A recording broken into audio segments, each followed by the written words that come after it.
BA coach Todd Kuykendall joins us for Coach's Corner this week. Coach, congratulations on the 59-30 win over Hooker last week. Thank you, Shedit. 497 yards of offense, season highs for that, and points scored obviously at 59. Game you guys really kind of dominated, especially through the first three quarters.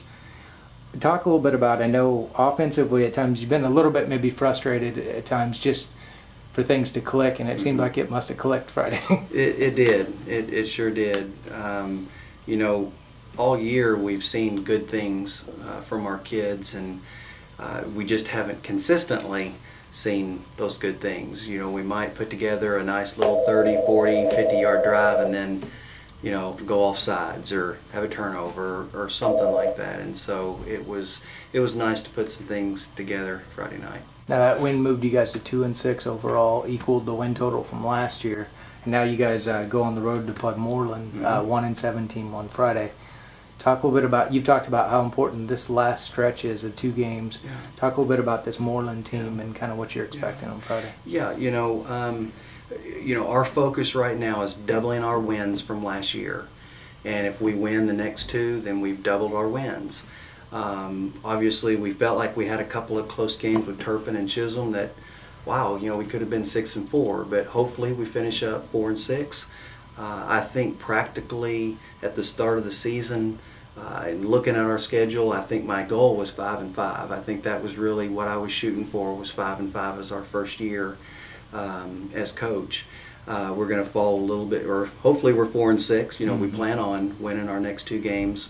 And answering your question about Moreland, you know, it's kind of crazy. They have several seniors. I mean, I was counting, I think I counted 10 to 12 seniors on their team.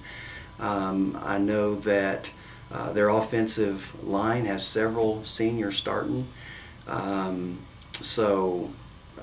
You know, we don't, obviously, yes, we're 2-6, but we're not ever going to overlook anybody. In fact, I think this last week we probably pushed the kids as hard as any other week just because we don't want any kind of mental letdown, and we'll do the same this week with Moreland. We talked a little bit about, once again, just that confidence and, you know, going into that game expecting a win. You know, you don't go into a game expecting to lose. You go in expecting to win, and you want to work on those kids mentally as well as the physical, but you want to work with the mental and getting them prepared to go in and play a Moreland. But Moreland's got a very good running back. And once again, you know, some of our breakdowns on defense have been some of the stronger running backs coming at us. So we're concerned. You know, I'm concerned that their running back's going to do like Texoma and O'Keene and Hennessy, some of those strong backs that, you know, dominated the Turpin game. If we could have tackled that darn quarterback, you know, you'd think you'd have him right there, and zoop, you know, and then he was elusive. He was very good. So.